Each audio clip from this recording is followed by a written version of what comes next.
Hello hello, चलो कैसे हो आप सब लोग? आए बहुत अच्छे होंगे। तो आज हम बात करने वाले हैं एक ऐसे चैप्टर के ऊपर जो कम से कम 3 क्वेश्चन लेके आता है, 4 भी लेके आ जाता है। आईसीआईसीएमआई में इसका सबसे ज्यादा वेटेज है। अगर मैं बात करूं तो एक मोस्ट वेटेज चैप्टर है, क्योंकि मोस्ट वेटेज चैप्टर में जो होता है, क्योंकि इसकी कहानी ही बहुत इंपॉर्टेंट है। लिमिट में ऐसे क्वेश्चन पूछे जाते हैं जहां बच्चा दिमाग लगाए। जेई से बहुत अलग टाइप के क्वेश्चंस होते हैं जहां पर बच्चे को एक थिंकिंग अप्रोच लगानी पड़ती है, जो ही ओलंपियाड वाली थिंकिंग कि यार सर क्या अप्रोच लगाएं इसके अंदर। बहुत मजेदार चैप्टर है, बहुत मजा आने वाला है। तो चलिए शुरुआत करते हैं यार इसकी। आप लोग बताओ यार, आपको एलसीडी कितना आता है? ऐसे कितने लोग हैं 12th के जो ये देखते हैं ये वाले सेशन ना, और कितना मजा आ रहा है आप लोगों को, और पता लग रहा है कि यार कैसे कैसे क्वेश्चंस आपके सामने आ रहे हैं। क्योंकि कई बार क्या होता है कि आईएसआईसीएमआई की पीवाईक्यूज बच्चों के पास होते ही नहीं है। तो यहां पर आज हम बात करने वाले हैं मोस्ट वेटेड चैप्टर की, एलसीडी की बात आज हम करने वाले हैं। तो चलिए शुरुआत करते हैं। पहला ही क्वेश्चन लेते हैं बच्चों। पहला ही क्वेश्चन आसान सा ले रहे हैं, आईएसआई 2023 का आसान क्वेश्चन है ये प्रॉपर जेई बेस्ड क्वेश्चन है। थिंकिंग अप्रोच जेई वाली, थिंकिंग अप्रोच जो है वो बच्चों जेई वाली है। इसके अंदर इसकी जो थिंकिंग अप्रोच है मैं लिख देता हूं यहां पर, जेई वाली थिंकिंग अप्रोच से ही इस क्वेश्चन को करना है। क्या कह रहा है आपसे कि limit x tends to zero है, limit x tends to zero है। यहां पर कह रहा है कि 1/x, यहां पर कह रहा है cos x plus cos 1/x minus cos x into cos 1/x minus 1। अब सर यहां पर कुछ मेरे को दिख रहा है फैक्टराइज होता हुआ, कुछ क्या है दिख रहा है सर, फैक्टराइज होता हुआ। कैसे दिख रहा है देखिए। अब यहां देखो बच्चों, अगर मैं इसमें बात करूं limit x tends to zero, यहां मैंने इसको 1/x ही रखा और इसको मैंने करा cos x माइनस 1। इसको क्या लिखा? cos x minus 1। और यहां से जो है मैंने cos 1/x कॉमन ले लिया, तो यहां आ जाएगा 1 माइनस cos x। ये बात समझ में आएगी आपकी बात? अभी cos x माइनस 1 को मैंने बाहर ले लिया, तो यहां से आ जाएगा limit x tends to zero, यहां आ जाएगा cos x माइनस 1/x, और यहां बच जाएगा आपके पास 1, और यहां बच जाएगा आपके पास माइनस cos 1/x। ठीक है मेरे प्यारे बच्चों। अब आपको पता है कि sir limit x tends to zero 1 minus cos x upon x square. अब देखो बच्चों, अगर आप जीरो रखोगे तो ये जीरो, जीरो अपॉन जीरो की लिमिट है। तो यहां पर क्या करो, एल ऑर्बिटल लगाओगे तो limit x tends to zero, यहां आ जाएगा साइन एक्स और यहां आ जाएगा 2x, तो ये आ जाएगा 1/2। तो आपको पता है कि साइन एक्स अपॉन एक्स जो होता है वो limit x tends to zero में क्या होता है? 1 होता है। तो ये क्या आ जाएगा आपके पास? 1/2। तो यहां आपको पता लग गया कि सर अगर मैं एक एक्स से मल्टीप्लाई कर दूं और यहां पर एक्स स्क्वायर कर दूं तो यहां आ जाएगा limit x tends to zero, x into कितना आ जाएगा बच्चों? अब ये क्या है, ये उससे उल्टा है, तो यहां आ जाएगा माइनस हाफ। और ये जो दे रहा होगा, क्या दे रहा होगा सर? ये जो दे रहा होगा वो 1 माइनस कॉस 1। अब एक बात बताइए, आप एक बात बताइए, बच्चा क्या करता है कि इसको भी 1/x लिख देता है नीचे। अरे यार गधे, वो 0/0 नहीं है। देखिए कैसे, कि अगर आप यहां पर सोचो कि अगर x टेंस टू जीरो है तो 1/x टेंस टू इनफाइनाइट हो जाएगा। तो अगर cos 1/x है और यहां पर जो है इसकी value x tends to zero में जा रही है, तो बच्चों ये वेरी करेगा -1 to 1 के बीच में शगल कर रहा होगा, -1 to 1। तो यहां पर अगर मैं put the limit, limit put करता हूं, put the limit, limit put करता हूं, तो यहां आ जाएगा शुद्ध जीरो, मतलब tending to zero minus half, और यहां आ जाएगा 1 -1 to 1 के बीच में ये वेरी कर रहा हूं। मतलब ये तो सर कुछ कुछ वैल्यूज ही हैं जो जीरो से मल्टीप्लाई हो रही हैं, तो आंसर आ जाएगा आपके पास जीरो। तो इसका जो है ऑप्शन ए जो है वो बच्चों क्या हो जाएगा? करेक्ट हो जाएगा। इसका क्या है? ऑप्शन ए जो है वो बच्चों करेक्ट हो जाएगा। तो यहां से आप एक बात सीखें कि सर हम बेसिक जो है, हम लिमिट में जो जेई में पढ़ते हैं वो भी आईएसआई में काम आता है। अब कुछ अच्छे क्वेश्चंस कैसे आएंगे वो भी आज हम इस सेशन में देखेंगे। बहुत अच्छे अच्छे क्वेश्चंस डिफरेंशियलिटी पे, आपके जो हैं लिमिट पे पूछे जाते हैं। तो चलिए ये वाली बात समझ में आई, चलिए फटाफट से लिखिए फिर चलते हैं आगे।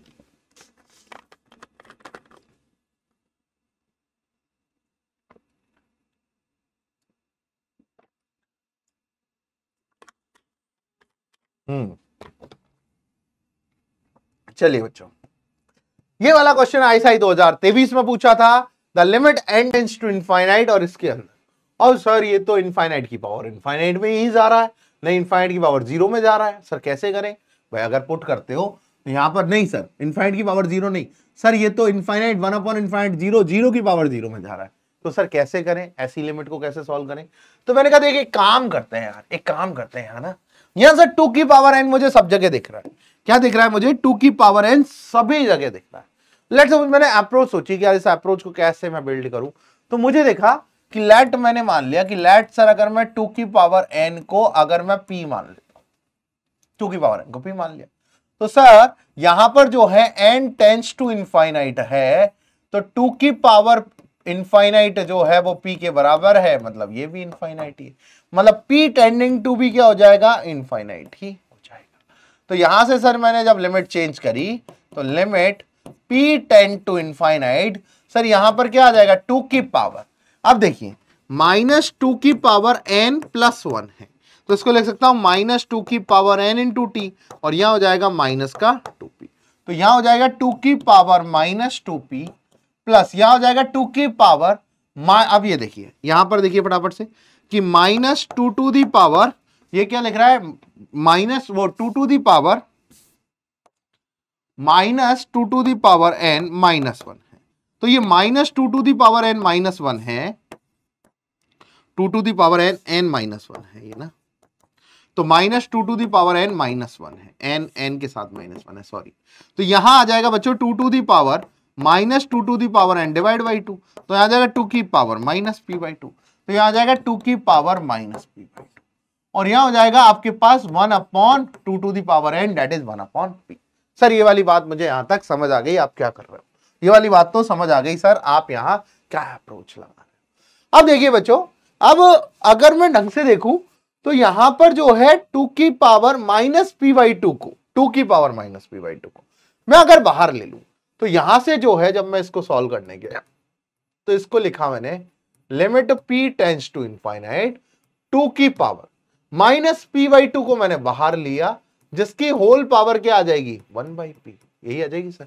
और सर यहां पर जो है ये क्या आ जाएगा 2 की पावर -2p, अब -p/2 को मैंने बाहर लिया है, तो यहां पर जो है मैं इसको डिवाइड कर देता हूं, इसको ऐसे लिख देता हूं 2 की पावर -2p, और यहां लिख देता हूं 2 की पावर -p/2, लिख दिया सर मैंने, लिख दिया, और यहां आ जाएगा प्लस का 1 और होल पावर आ जाएगी 1/p, हाँ सर ये आ जाएगा। अब देखिए बच्चों यहां पर मैं क्या करता हूं, limit p tending to infinite, ये तो सर p से p कट गया, यहां आ गया 2 की पावर -1/2, और ये आ जाएगा 1 प्लस, अब यहां देखिए 2 की पावर -2p, अब ये माइनस ऊपर जाएगा तो यहां हो जाएगा आपके पास minus into minus that is plus p/2, और यहां हो जाएगा 1/p। हाँ सर बिल्कुल डेफिनेटली ये वाली बात समझ में आई। तो सर यहां पर आ जाएगा limit p tending to infinite 2 की पावर -1/2, और यहां आ जाएगा 1 प्लस 2 की पावर, यहां पर कितना आ जाएगा -3p/2, और यहां आ जाएगा, ठीक है सर ये वाली बात भी समझ में आई। अब देखिए अगर आप इनफाइनाइट डालोगे तो यहां पर क्या आ जाएगा 1 अपॉन 2 की पावर 3p/2, मतलब 1 अपॉन इनफाइनाइट दैट इज 0, और यहां से जो है अगर आप पुट करोगे लिमिट 2 की पावर -1/2, और यहां आ जाएगा 1 अपॉन 1 प्लस इनफाइनाइट, मतलब 1 प्लस 1 अपॉन इनफाइनाइट, और यहां आ जाएगा 1 अपॉन इनफाइनाइट, तो यहां से आ जाएगा 2 की पावर -1/2 दैट इज 1 प्लस 0 की पावर 0, तो यहां आ जाएगा आपके पास आंसर आ जाएगा 2 की power -1/2 that is 1 upon √2 is your correct answer. I hope आपको ये वाली बात समझ आई होगी। तो यहां तक आपको ये वाली बात समझ में आई, अच्छे समझ में आई। चलिए एक बहुत बेहतरीन क्वेश्चन मैं आपके सामने अभी प्रेजेंट करता हूं। ये वाला क्वेश्चन आईएसआई 2023 में पूछा था, और बच्चों को लिटरली समझ में नहीं आया कि यार क्या इसमें अप्रोच लगाएं। कई बच्चे कर गए, लिमिट एज अ सम का क्वेश्चन है, ये भी बच्चों को पता है, लेकिन क्या इसमें लगाया जाए। अब देखिए यार बच्चों, हमें तो सर r/n बन जाए वो वाली चीज तो बढ़िया होती है, लेकिन ये जो दिख रहा है, ये दिख रहा है सर मुझे 1 प्लस r की पावर, मतलब अगर मैं यहां देखूं तो यहां पर देखो 1 प्लस, यहां पर देखो n प्लस 1 n प्लस 2, तो यहां पर n प्लस r की पावर n प्लस r बन रहा है, लेकिन मुझे r अपॉन n चाहिए, क्योंकि तभी तो मैं कर पाऊंगा, r अपॉन n मिलेगा तभी मैं कर पाऊंगा। तो मुझे वो बनाने के लिए कुछ सोचना पड़ेगा, क्या सोचें। तो यहां एक दिमाग लगाया कि सर अगर मैं, जैसे यहां पर n+1 है, यहां पर n+2 है, ये वाली बात बिल्कुल सही है, चलो ऐसा भी सोच सकते हैं सर, इसमें से अगर मुझे पावर कुछ मिल जाए तो मेरा काम बन जाए सर, इसमें से कुछ पावर मिल जाए तो मेरा काम बन जाए। लेकिन एक बात सोचो कि सर जैसे AB² होता है तो मैं इसको लिखता हूं ना A² B², ऐसे ही तो लिखता हूं। तो यहां ये जो है ऊपर वाली पावर का तो काम चल रहा है सर, एक n को अंदर डाल दो। तो मैंने कहा चलो एक काम करके देखते हैं, यहां पर limit n tends to infinite n⁻³ और यहां पर सर ये n+1 की power n+1 divide by n कर दें, n+2 की power n+2 divide by n कर दें, एंड सो ऑन। इसको मैं लिख देता हूं n+n की power n+n divide by n कर दें, और ये जो पावर है ये 1/n हो गई। ठीक है, ये वाली बात समझ में आई, ये वाली बात समझ में आई। अब देखिए यहां पर ना, अब देखिए यहां पर limit n tends to infinite n⁻³ है। अब देखिए ये हो जाएगा n+1 की पावर क्या हो जाएगा 1+1/n, यहां हो जाएगा n+2 की पावर, यहां हो जाएगा 1+2/n, and so on n+n की पावर 1+n/, मतलब इसको लिख दो तुम 1+n/n लिख दो की पावर 1। ठीक है सर, ये वाली बात भी समझ में आ गई, ये भी ठीक है। अब यहां से देखा मैंने कि सर ऊपर तो बन गया, नीचे कैसे बनाऊं। तो नीचे मैंने एक काम सोचा कि सर नीचे मैं एक काम सोच सकता हूं। नीचे एक काम क्या सोचूं कि सर मैं यहां पर एक काम करता हूं, नीचे सर अगर मैं n डिवाइड कर दूं, सब में n डिवाइड कर दूं, सब में n डिवाइड कर दूं, तो सर मैंने मल्टीप्लाई क्या करना है भाई, मल्टीप्लाई क्या करना है। आप ध्यान से देखो कि भाई n की पावर 1, यहां से देखो 1+1/n आपने डिवाइड किया, तो यहां अगर आप देखोगे तो limit n tends to infinite, बड़े ध्यान समझना, n की पावर -3, आपको क्या मल्टीप्लाई करना पड़ेगा, n की पावर 1+1/n, n की पावर 1+2/n, भाई जो डिवाइड किया भाई मल्टीप्लाई करना पड़ेगा 1+2/n, एंड सो ऑन। यहां आ जाएगा n की पावर 1+n/n, ये आपने मल्टीप्लाई किया तो यहां आपके पास बन गया बच्चों 1+1/n की पावर 1+1/n। ठीक है, यही बन गया, एंड यहां पर आ जाएगा 1+2/n की power 1+2/n, and so on यहां पर जो आ जाएगा। और एक जो है, एक ध्यान से समझना, एक पावर 1/n भी आपने जो है मल्टीप्लाई किया है, तो पावर 1/n भी तो यहां पर आपके पास यहां होना पड़ेगा, क्योंकि ध्यान समझो कि नीचे जो आपने डिवाइड किया वही आपने मल्टीप्लाई कर दिया। अब अगर आप यहां से इसको ध्यान से देखो कि आपने यहां पर जो है क्या मल्टीप्लाई किया भाई, n की पावर 1+1/n की होल पावर 1/n, तो होल पावर 1/n आपने मल्टीप्लाई कर दिया, वही डिवाइड किया। यहां पर आ गया n की power 1+2/n, and so on n की पावर 1+। ठीक है, क्लियर क्लियर। अब यहां से देखिए, अब यहां से देखिए, अब यहां से देखिए, limit n tends to infinite n⁻⁻3। अब देखिए, अब यहां जो है पावर सबकी वो है सेम, तो मतलब बेस सेम है तो पावर ऐड हो जाएगी, तो 1 1 1 1 कितनी बार है, n बार, तो यहां पर आ गया n, और यहां पर जो है 1/n इंटू ये कितना आ जाएगा 1+2+3 से लेके n, तो n इंटू n+1/2 यहां पर आ जाएगा। और ये जो है ये तो एज इट इज चलते रहे दो, 1+1/n की पावर 1+1/n, 1+2/n की power 1+2/n, and so on 1+n/n की पावर 1+n/n की होल पावर यहाँ 1/n है, और यहाँ भी 1/n करते हैं। यहां तक समझ आया, यहां तक समझ आया सभी को, यहां तक समझ आया नहीं आया बताओ भैया, यहां तक समझ आया या नहीं आया, आया नहीं आया, समझ आ गया। अब देखिए फटाफट से यहां ना, अब आप यहां देखो कि limit n tends to infinite n की पावर -3/2, यहां देखो n से n गया तो यहां जाएगा n की पावर n प्लस, यहां से इसको एक बार सॉल्व कर लेते हैं इधर ना, ये क्या आ रहा है n की पावर n प्लस n+1/2, तो यहां से जो है जब आप देखोगे तो n की पावर और की होल पावर 1/n है, यहां से देखोगे तो 2n plus n 3n plus 1/2n, यही आएगा 3n प्लस 1/2n। तो यहां से जब आप देखोगे और आपके पास ये भी प्लस में है तो इसको भी प्लस कर दो, n की पावर -3/2 प्लस यहां से आ जाएगा आपके पास 3n प्लस 1/2n, यही बात समझ में आई, ये बात समझ में आई, ये बात समझ में आई।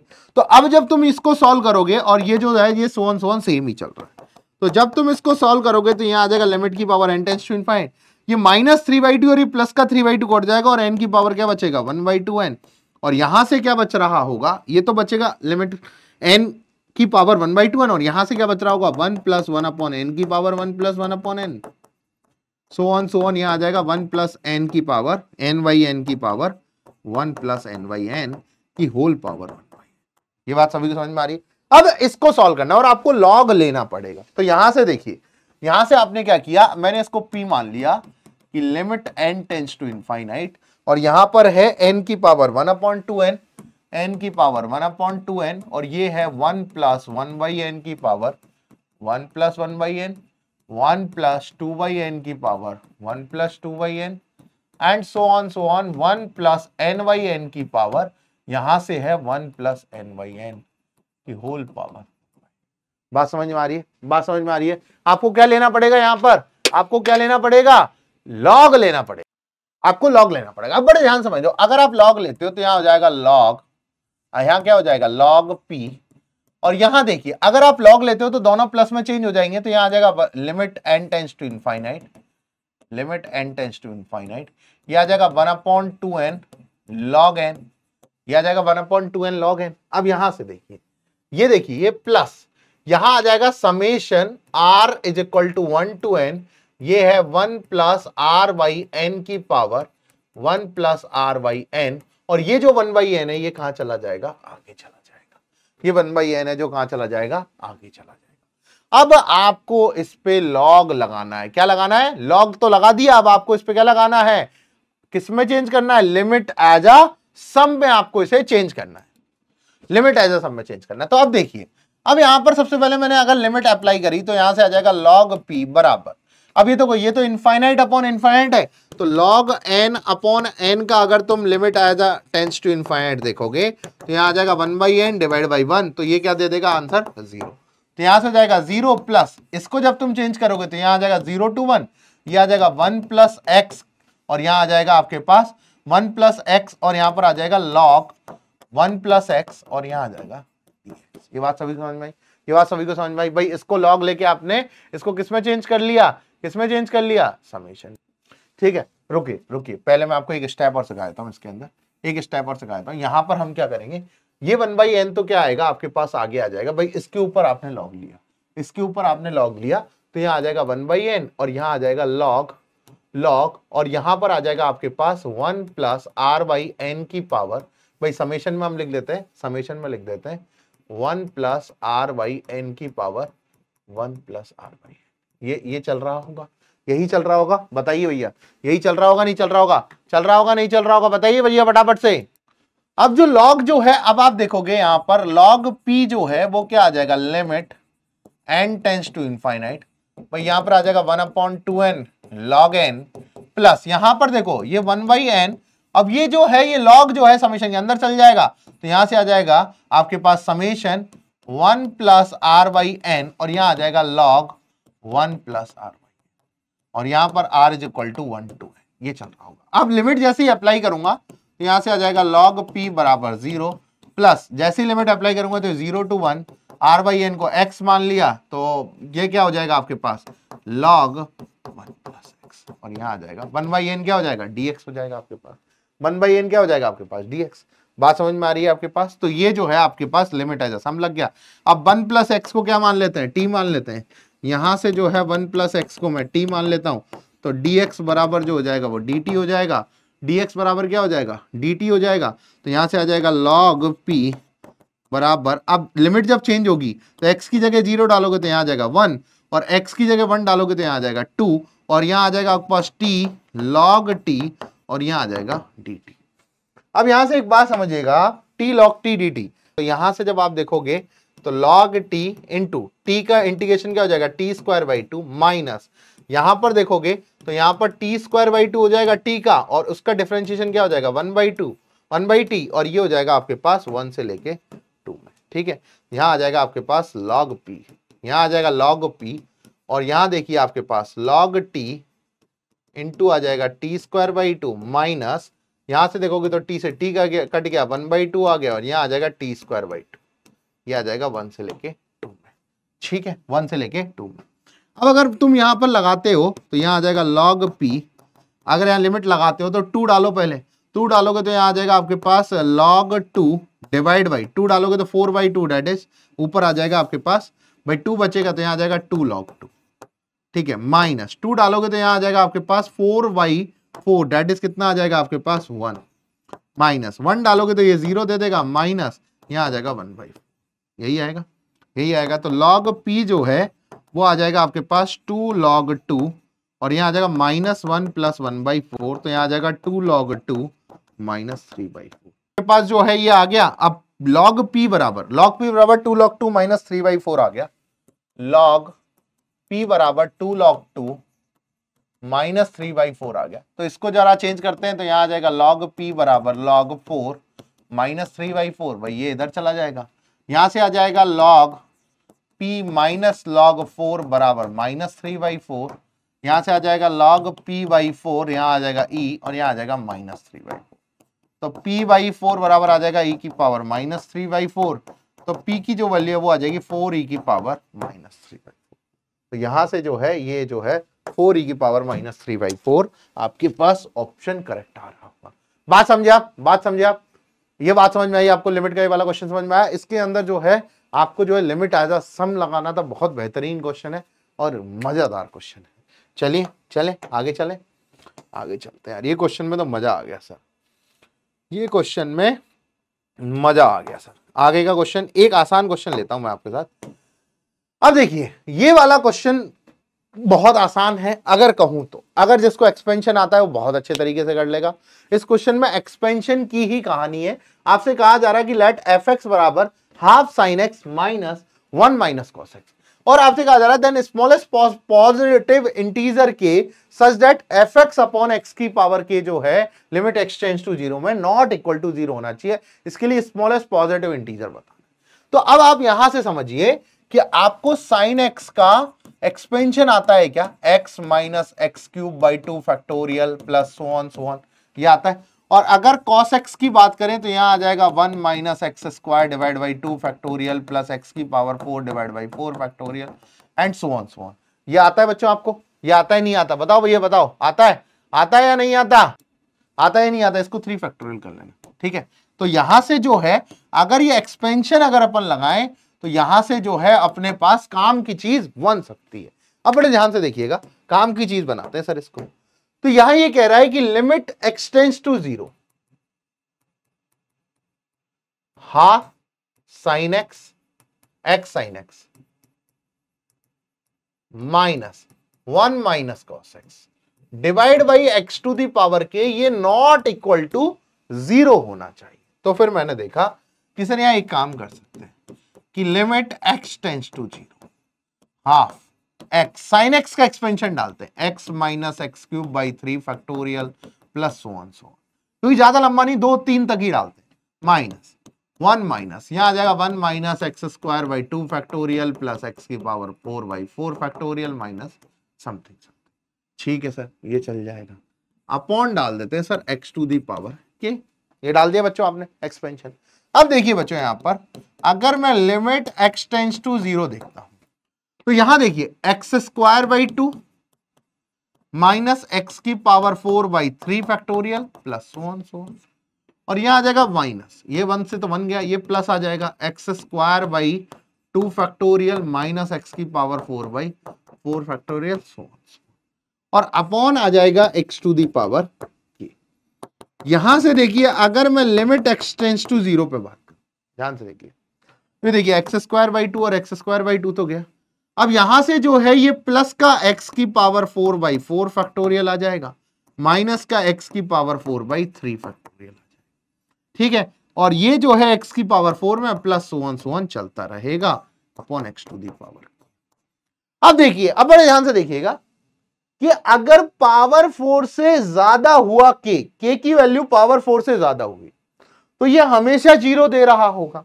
भाई k की वैल्यू अगर 5 हुई तो भैया ये इसमें क्या दे देगा, k की वैल्यू 5 हुई तो यहां एक बात समझिएगा, कि भैया k की वैल्यू 5 हुई, ध्यान समझना, k की वैल्यू 5 तो k की वैल्यू 5 में ये जो आंसर है यहां पर जो है ये k की वैल्यू 5 में 1/x बचाएगा, बचाएगा नहीं बचाएगा, बचाएगा भाई। k की वैल्यू 5 अगर हुई, बात ध्यान समझना भाई, ये लिमिट x टेंड्स टू 0 है। लिमिट क्या है? x टेंड्स टू 0 है।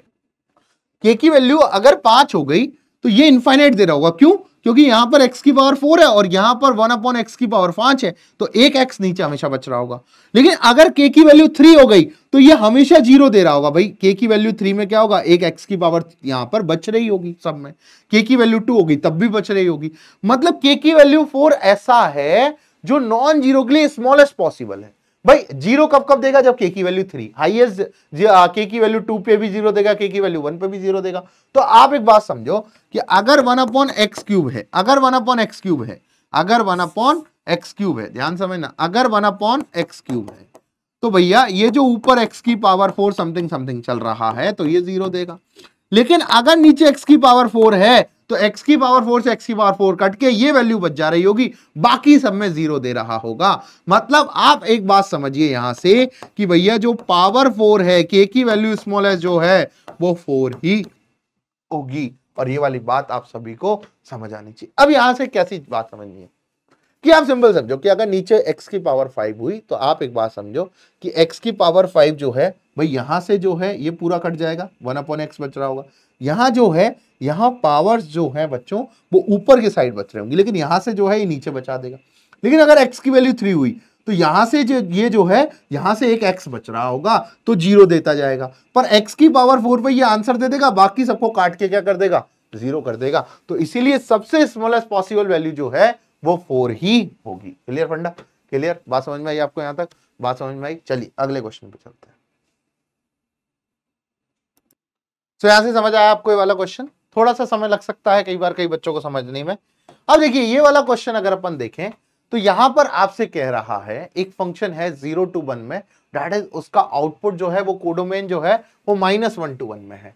Have a non zero function, कोई भी जीरो नहीं है इसके अंदर, और एक फंक्शनल इक्वेशन टाइप दिया गया कि f(2x) जो है वो 3f(x) के बराबर है, जिसमें x जो है वो 0 से 1/2 के बीच में है।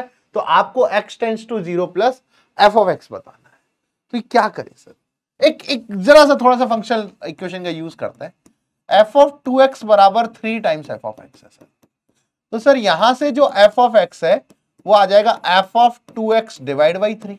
f(2x) क्या आ जाएगा? Divide by 3। हाँ सर ये वाली बात भी सही।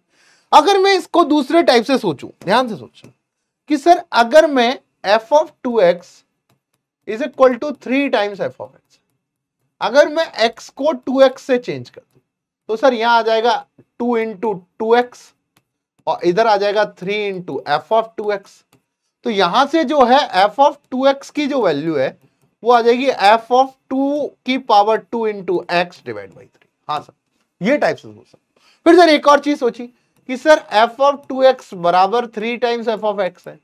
अगर सर मैं इसको x को 3x से चेंज कर दूं तो, या x को मैं 4x से चेंज कर दूं तो, या 3x से चेंज कर दूं तो सर x को मैं 3x से चेंज करूंगा, या लेट्स सपोज मैं सोचता हूं कि x को अगर मैं 4x से चेंज करूं क्योंकि मुझे यहां 4x की वैल्यू ही चाहिए, तो x को अगर मैं 2 इंटू x से चेंज करूं तो यहां से आ जाएगा आपके पास भाई 2 की पावर 2 इंटू एक्स, तो यहां आ जाएगा 2 की पावर 3 इंटू एक्स और यहां आ जाएगा 3 इंटू f(2 की पावर 2 इंटू एक्स। तो यहां से जो f(2 इंटू 2 की वो सॉरी 2 की पावर 2x ये आ जाएगा f(2 क्यूब x अपॉन 3। तो मतलब सर ये जो है ये पूरी एक सीरीज चल रही, कैसे कि सर f(x) की value f(2 into x upon 3 के बराबर है। सर ये जो है f(2 इंटू एक्स की वैल्यू ये आप क्या आ जाएगा 1/3 स्क्वायर, यहां आ जाएगा 2 इंटू 2 की पावर x। सर इसकी वैल्यू क्या आ जाएगा 1/3 क्यूब, यहां आ जाएगा f(2 की power 3 into x and so on. अगर मैं n तक जाऊं तो यहां आ जाएगा 1/3 की पावर n और यहां आ जाएगा f(2 की पावर n इंटू एक्स। ये बात समझ में आई या नहीं आई? ये बात समझ में आई सभी को? ये बात समझ में आई सभी को? तो f(x) की वैल्यू वो है। अब x जो है वो 0 से 1/2 के बीच में। अब एक बात समझना सर, अगर मैं ढंग से सोचूं तो मेरे को जो निकालना है वो निकालना limit x tends to 0 positive f(x). तो ये जो है ये आ जाएगा लिमिट x टेंड्स टू 0 और सर ये आ जाएगा 1/3 to the power n into F of 2 to the power n into x. हाँ सर बिल्कुल। सर अगर मैं, ध्यान से देखना, x को 0 डालता हूं, x को 0 डालता हूं, तो कुछ भी हो ये जो आउटपुट है -1 to 1 के बाहर नहीं जाएगा, ये जो है -1 to 1 के बाहर नहीं जाएगा। हाँ सर ये वाली बात भी है, ये वाली बात भी है, ये तो सर -1 to 1 के बीच में ही रहेगा।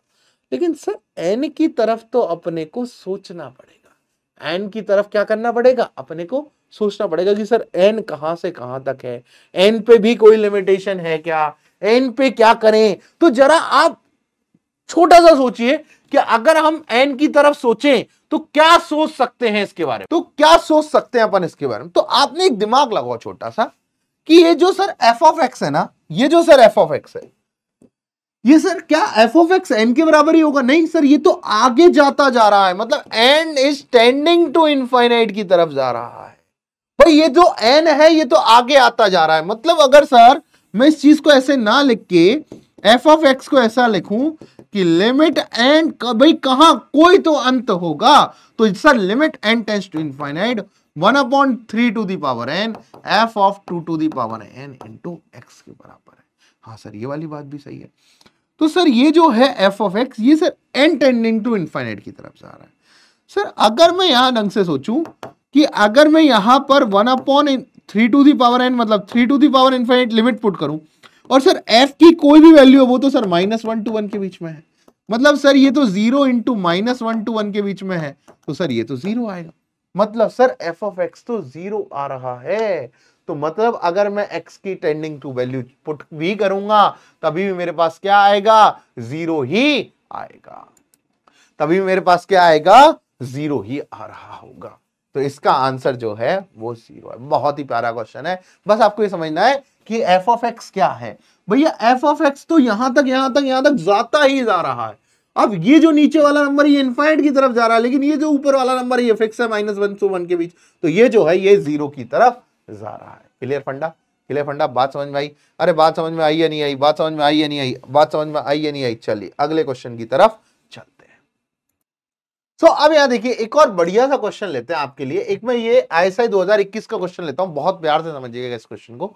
इसमें फ्रैक्शनल पार्ट का यूज है और बहुत प्यारा क्वेश्चन है, मतलब जेईई में लिमिट में ऐसे क्वेश्चन बहुत कम देखने को मिलते हैं। यहां एक बात समझना, let us denote the fractional part function of a real number. आपको एक बात बताइए कि अगर x को अगर मैं लिख सकता हूं तो यहाँ greatest integer x plus fractional part of x में लिख सकता हूं, मतलब ये इंटीजर पोर्शन है, ये फ्रैक्शनल पोर्शन है, ये कहना चाह रहा है। अब ये कह रहा है कि limit n tends to infinite fractional part of 3 + 2√2 to the power n, इसकी लिमिट निकाल। मतलब सबसे पहले we have to find out, हमें क्या निकालना है, we have to find out fractional part of 3 + 2√2 the power n। ये आपको इसका फ्रैक्शनल पार्ट निकालना। तो अभी आप क्या करोगे, अब इसके फ्रैक्शनल पार्ट को ढूंढने के लिए थोड़ा सा बाइनोमियल की तरफ जाते हैं। सर क्या करें, जब भी आपको ऐसा कुछ आता है तो आप एक काम करते हो, 3 + 2√2 दी पावर n में मैं सर प्लस करता हूं 3 - 2√2 दी पावर n, और ये सर मिलता है मुझे 2 टाइम्स, कंबाइन होके 2 टाइम्स मिलता है।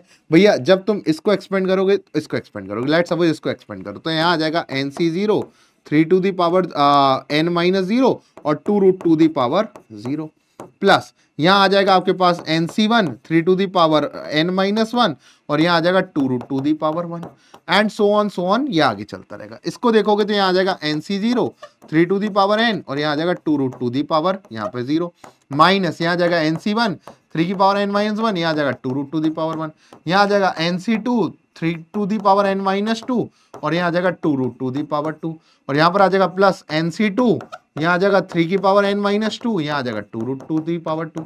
ऐसे ऐसे चलता रहेगा, मतलब ये जो पोर्शन है कटता रहेगा और ये आता रहेगा। तो यहां से आ जाएगा NC0 यहां 3 की पावर n, यही आ जाएगा, प्लस NC2 यहां आ जाएगा 3 की पावर n - 2 2√2 दी पावर यहां आ जाएगा 2 और ऐसे सो ऑन चलता रहेगा। तो यहां से एक बात आपको समझ में आई कि सर ये जो पोर्शन है ये इंटीजर देगा, ये इंटीजर देगा भाई, 2√2 8 होता है, ये इंटीजर देगा। मतलब ये जो सारे हैं ये कैसे दे रहे होंगे, इंटीजर दे रहे होंगे भाई, कुछ ना कुछ तो वैल्यूज दे रहे होंगे ना आपके पास, भैया फ्रैक्शन में दें या कुछ भी, आपके पास एक वैल्यू आ रही होगी। क्या आ रही होगी, कुछ भी आपके पास एक वैल्यू आ रही होगी। क्योंकि आप एक बात समझो, जैसे आप n को 5 ले लो तो 5 से 2 क्या हो गया 10, और यहां पर भी इंटीजर, यहां पर भी इंटीजर, मतलब ये जो समेशन होके क्या बन रहा होगा आपके पास, एक इंटीजर वैल्यू बन रही होगी। मतलब लेट्स सपोज k के बराबर मान लेता हूं।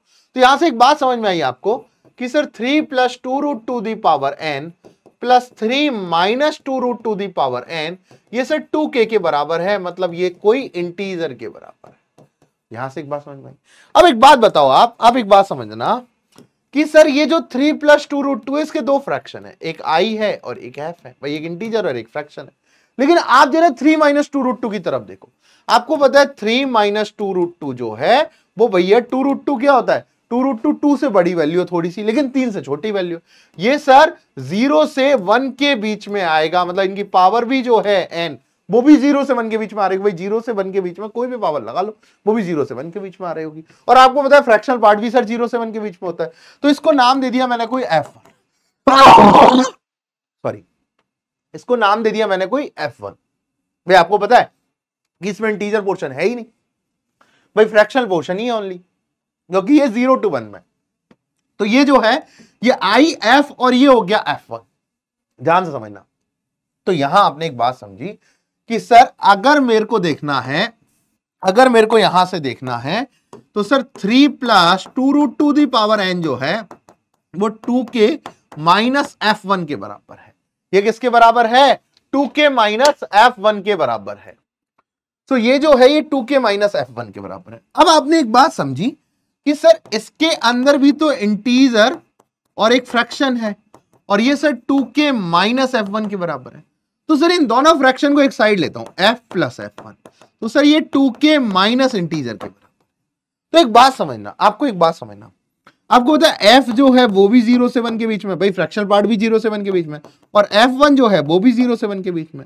और आपको पता है सर f + f1 जो है वो किसके बीच में आ जाएगा, 0 से 2 के बीच में। अब यहां एक बात बताओ कि f + f1 जो है सर वो तो एक इंटीजर है, वो तो एक इंटीजर है, और सर f + f1 0 से 2 के बीच में है और एक इंटीजर चाहिए, तो f + f1 की वैल्यू जो हो गई 1 हो गई। मतलब यहां से ये जो है ये 1 और ये आ गया 2k माइनस इंटीजर आ गया। मतलब एक बात समझना आप कि सर f + f1 की जो वैल्यू हो गई वो 1 हो गई, मतलब f जो है वो हो गया 1 - f1, और आपको चाहिए 3 + 2√2 की पावर n का फ्रैक्शनल पार्ट, और वही तो f के बराबर है। भाई 3 + 2√2 दी पावर n का जो फ्रैक्शनल पार्ट है वही f के बराबर है, और 1 माइनस f जो है f1 वो है 3 - 2√2 दी पावर n। अब लिमिट लगा दो। अब लिमिट किस पे लगानी है आपको, limit n tends to infinite. तो जैसे ही आप limit n tends to infinite इस पे लगाने जाओगे 3 + 2√2 दी पावर n का फ्रैक्शनल पार्ट, इधर लिमिट लग जाएगी, limit n tends to infinite, यहां आ जाएगा 1 - 3 - 2√2, 3 - 2√2 दी पावर n का फ्रैक्शन, वो सॉरी n पे ये लग जाएगा। अब एक और बताओ, अब ये 3 - 2√2 0 से 1 के बीच में, 0 से 1 के बीच की कोई भी पावर के ऊपर अगर इनफाइनाइट लगाऊं तो भैया ये 0 की तरफ जाएगा, मतलब आंसर जो है वो 1 आ जाएगा। आंसर क्या आ जाएगा बच्चों, 1 आ जाएगा। तो इक्वल्स टू 1 जो है वो आपका करेक्ट आंसर है। बात समझ में आई, लिखिए फटाफट से, यहां तक लिखिए फटाफट। बात समझ में आई, चलिए अगले क्वेश्चन पे चलते हैं। अगला क्वेश्चन भी लिमिट एज सम का क्वेश्चन बहुत इंपॉर्टेंट है और आपको ज्यादा से ज्यादा देखने को मिलेगा। तो यहां ये कह रहा है कि भैया k = 1 से यहां पर n और यहां पर e की पावर -k/n अपॉन n, और ये कह रहा है कि limit n tends to infinite. तो भैया इसको तो डायरेक्टली चेंज कर लो, यहां पर हो जाएगा 0 to 1 और यहां पर हो जाएगा भाई k/n को क्या मान लो आप, t मान लो या x मान लो, तो यहां आ जाएगा e की पावर -x और यहां आ जाएगा 1/n को क्या कर दो dx। जब आप इसको इंटीग्रल करोगे तो यहां आ जाएगा e की पावर -x और यहां आ जाएगा 0 to 1, तो 1 डालोगे तो कितना आ जाएगा e की पावर -1 और यहां आ जाएगा यहां आ जाएगा आपके पास ये आ गया ये minus e to the power 0, तो यहां आ जाएगा 1 - 1 अपॉन e जो है वो आपका आंसर आ जाएगा, मतलब 1 - 1 अपॉन e जो है वो आपका आंसर आ जाएगा। आई होप ये वाला क्वेश्चन भी आपको अच्छे से समझ आया होगा। समझ आया अच्छे से? चलिए आगे वाले क्वेश्चन पे चलते हैं। चलिए अब एक बढ़िया सा क्वेश्चन लेते हैं, कंटिन्यूटी डिफरेंशियलिटी का, मजा आ जाएगा आपको कि आसान है लेकिन आपको पता लगेगा कि अच्छा ऐसे क्वेश्चन भी आते हैं। तो ISI 2024 का भी लेंगे, एक ISI 2021 का क्वेश्चन लेते हैं। ये कह रहा है कि डिफाइन एफ R2R में डिफाइन है और एफ ऑफ एक्स आपके पास दे रखा है। ढंग से देखते जाना, एक तरह बोल रहा है कि एफ जो है वो R2R में डिफाइन है और एफ ऑफ एक्स आपके पास दे रखा है। यहां बोल रहा है ये 1 minus cos x into sine 1 upon x, ये जो है ये एक्स नॉट इक्वल टू 0 पर है और 0 पर जो है वो 0 है। बात समझ आ रही है? अब यहां से देखिए कह रहा है कि फंक्शन डिसकंटिन्यूअस है क्या। सबसे पहला तो डिसकंटिन्यूटी चेक करते हैं भाई। 0 पे चेक किया तो डिसकंटिन्यूटी चेक करने के लिए आपने लिमिट एक्स टेंड्स टू 0 लगाया और यहां पर देख लिया कि इसकी लिमिट डिफाइन है या नहीं है। पहले एक बात चेक कर लेते हैं। तो एक बात बताइए, आप यहां पर जैसे ही लिमिट पुट करोगे तो यहां जाएगा 1 माइनस 0 और साइन 1 अपॉन एक्स कहीं ना कहीं -1 to 1 के बीच ही चल रहा हो। भाई साइन 1 अपॉन एक्स कहां तक चल रहा होगा? -1 to 1 के बीच। मतलब ये अगर टोटली देखा जाए तो 1 माइनस, भाई ये जो है ये कैसे पता लगा सकते हो भाई? एग्जैक्ट तो यहां पर कोई लिमिट पता नहीं लग रही। तो इसको एक बात समझ दो, एक बात समझते हैं कि सर यहां पर मेरे पास 1 माइनस कॉस एक्स और साइन 1 अपॉन एक्स है। तो सर इसके लिए मैं क्या काम करता हूं, एक एक्स स्क्वायर यहां डाल देता हूं और एक एक्स स्क्वायर यहां डाल देता हूं। हाँ सर बिल्कुल डेफिनेटली ये लिमिट, अब ये जो लिमिट है ये 1/2 पे चली गई, मतलब लिमिट एक्स टेंड्स टू 0, ये तो होगी 1/2 into x square into sine 1 upon x. अब देखिए इसको लिखा मैंने 1/2 इंटू 0 और ये जो है वो -1 to 1 के बीच में चल रही है, मतलब अब डेफिनेटली 0 है। मतलब ये जो सर LHS और RHS की जो साइड वाली लिमिट है वो 0 है, 0 पे 0 है। मतलब सर फंक्शन तो कंटिन्यूअस है, मतलब ये वाला ऑप्शन तो गलत, फंक्शन तो कंटिन्यूअस है। अब जब फंक्शन कंटिन्यूअस है तो भैया मैंने चेक किया कि क्या फंक्शन डिफरेंशिएबल भी है क्या। तो फंक्शन की डिफरेंशियलिटी चेक करने के लिए मैं गया वापस से कि सर डिफरेंशिएबल चेक करने के लिए मुझे limit at x tends to 0 f of x minus f of 0 upon x check करना पड़ेगा कि एग्जिस्ट कर रहा है नहीं कर रहा। तो यहां से चेक करने गए तो भाई एफ ऑफ 0 पे तो वैल्यू 0 है, तो ये ऑब्वियस सी बात है कि एक काम हो गया बस कि sir f of x upon x check कर लेते हैं कि sir limit x tends to 0, यहां आ जाएगा 1 माइनस कॉस एक्स और यहां आ जाएगा साइन 1 अपॉन एक्स और सर आ जाएगा 1x। ठीक है, बात समझ में आ गई। अब एक x से मल्टीप्लाई कर दिया और एक x से डिवाइड और ये बन गया आपके पास 1/2, तो यहां आ गया लिमिट x टेंड्स टू 0, यहां आ गया 1/2 into x into sine 1 upon x. जब आपने लिमिट पुट करी तो 1/2 इंटू 0 इंटू यहां पर ये आ जाएगा -1 to 1 मतलब 0। मतलब सर फंक्शन तो डिफरेंशिएबल है, फंक्शन डिफरेंशिएबल है, मतलब ये भी गलत है, फंक्शन तो डिफरेंशिएबल है। सर जब फंक्शन डिफरेंशिएबल है तो उसका डेरिवेटिव कंटीन्यूअस है या नहीं है ये चेक कर लेते। तो पहले फंक्शन का डेरिवेटिव निकालना पड़ेगा। तो आप वापस से आए इस चीज पे कि सर ये सब काम तो ठीक है, अब फंक्शन का डेरिवेटिव निकाल लेते हैं, मतलब एफ डैश एक्स निकाल लेते हैं और उसको चेक करेंगे कि वो कंटिन्यूअस है या नहीं है। तो भैया पहले 1 माइनस कॉस एक्स का क्या हो जाएगा, sine x into sine 1 upon x plus 1 minus cos x as it is रहेगा, साइन 1 अपॉन एक्स का कॉस 1 अपॉन एक्स और इसका आ जाएगा -1 अपॉन एक्स स्क्वायर और यहां पर यह आ जाएगा एक्स नॉट इक्वल टू 0 और 0 पे एक्स। बात समझ में आ रही है? अब इसको चेक करते हैं कि ये कंटिन्यूअस है, तो इसको चेक करते हैं लिमिट एक्स टेंड्स टू 0 पे। तो यहां मैंने लगाया लिमिट एक्स टेंड्स टू 0, यहां आ गया sign x into sine 1 upon x minus यहां पर जो आ जाएगा 1 minus cos x upon x square, यहां आ जाएगा कॉस 1 अपॉन एक्स। बात समझना, बात समझना ध्यान से भाई। साइन 0 पे तो वैल्यू 0, भाई या तो ऐसे करो, ठीक है। तो यहां ये तो दे गया क्या, साइन एक्स अपॉन एक्स तो क्या दे गया 1 और यहां आ गया x into sine 1 upon x मतलब 0। तो भाई ये तो -1 to 1 के बीच में ना माइनस। अब यहां से देखिए आप कि सर ये 1 minus cos x 1 upon x, तो ये तो 1/2 हो गया, लेकिन ये दे गया -1 to 1। बात समझिए कि भैया ये जो है ये लिमिट ही मतलब पता नहीं लग रही कि क्या आंसर देगा, क्योंकि ये -1 to 1 के बीच में स्मगल कर रही है, मतलब वो कर रही है, स्ट्रगल कर रही है। तो यहां से आप एग्जैक्टली नहीं बता पाते कि इसकी लिमिट क्या होगी, मतलब ये जो है लिमिट क्या होगी, वेरी करेगी। तो यहां से एक बात पता लगा कि सर इसकी जीरो पे तो जीरो है लेकिन लेफ्ट और राइट साइड में जीरो है ही नहीं, तो भैया ये जो है ये कंटिन्यूअस नहीं है, इसलिए सी ऑप्शन करेक्ट होगा कि फंक्शन तो डिफरेंशिएबल है बट उसका जो डेरिवेटिव है वो कैसा है, डिसकंटिन्यूअस है। हाँ भैया फंक्शन तो क्या है, डिफरेंशिएबल है, लेकिन उसका जो डेरिवेटिव है वो इसके बराबर, मतलब यहां पर तुम कहना चाहो कि भैया ये जो है ये एफ डैश जीरो के बराबर नहीं है, इसीलिए ये डेरिवेटिव इसका डिसकंटिन्यूअस है। बात समझ में आई? चलिए आगे। तो अब एक बढ़िया सा क्वेश्चन देखते हैं आपके लिए। ये क्वेश्चन आईएसआई 2024 में आया था, अच्छा क्वेश्चन है, बहुत सारे बच्चों ने इसे गलत किया, बहुत सारे एजुकेटर्स ने भी गलत कर रखा है, आप देखोगे यूट्यूब पे तो बहुत सारे लोगों ने इसको गलत कर रखा है, बट इसका जो असली फंडा है वो अपन समझते हैं। ये कह रहा है कि दो स्टेटमेंट है, बताना कौन सा करेक्ट है कौन सा इनकरेक्ट है। तो पहला ऑप्शन कह रहा है आपसे कि पहला ऑप्शन कह रहा है कि there exist a differentiable function g R to R में, जी आर टू आर में एक डिफरेंशिएबल फंक्शन है सच दैट जी ऑफ, ये कह रहा है x cube plus x to the power 5 is equal to आ जाएगा e की पावर x माइनस 100।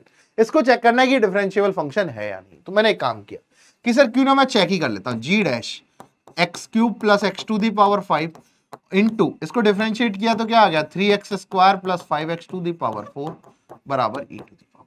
मतलब यहां से पता लगा कि g dash x cube plus x to the power 5 है, ये e to the power x upon 3x square plus 5x की पावर 4। लेकिन जैसे ही तुम जी डैश जीरो चेक करोगे तो ये जीरो जो है e to the power x upon zero आ जाएगा, डेट इज नॉट डिफाइंड। मतलब सर जी डैश जीरो ही नॉट डिफाइंड है, मतलब जी डैश जो है g ऑफ x, मतलब जो g जो है g इज नॉट डिफरेंशिएबल। भैया जीरो पे तो डिफरेंशिएबल ही नहीं है।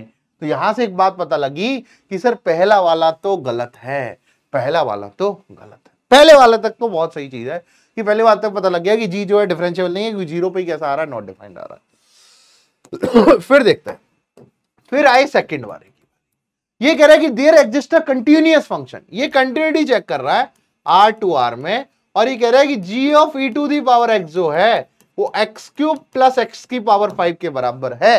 तो इसकी कंटिन्यूटी चेक करके बताओ। तो भाई यहां पर एक चीज देखी, अब बच्चों ने क्या किया कि सर ये तो राइट साइड पॉलिनोमियल है, मतलब कंटीन्यूअस फंक्शन है। अरे भैया ये e to the power x बेटा है, तो e to the power x को आप t पुट करो तो x बराबर आ जाएगा आपके पास ln t, मतलब gt की वैल्यू आ जाएगी आपके पास ln t का whole cube plus ln t का होल पावर 5। तो अब आप एक बात बताओ, अगर आप जीरो डालते हो, अगर आप जीरो डालते हो t टेंड्स टू जीरो, तो ln t जो हो जाएगा वो कहां जाएगा, माइनस इनफाइनाइट की तरफ। भाई ऐसे ही तो जाता है माइनस इनफाइनाइट की तरफ, मतलब g अगर आप t टेंड्स टू इनफाइनाइट डालते हो, t टेंड्स टू जीरो डालते हो, तो ये आ जाएगा माइनस इनफाइनाइट का whole cube plus minus infinite की पावर 5, मतलब ओवरऑल माइनस इनफाइनाइट। मतलब अगर t टेंड्स टू जीरो पे ये तो फंक्शन जो है वो माइनस इनफाइनाइट की तरफ जा रहा है।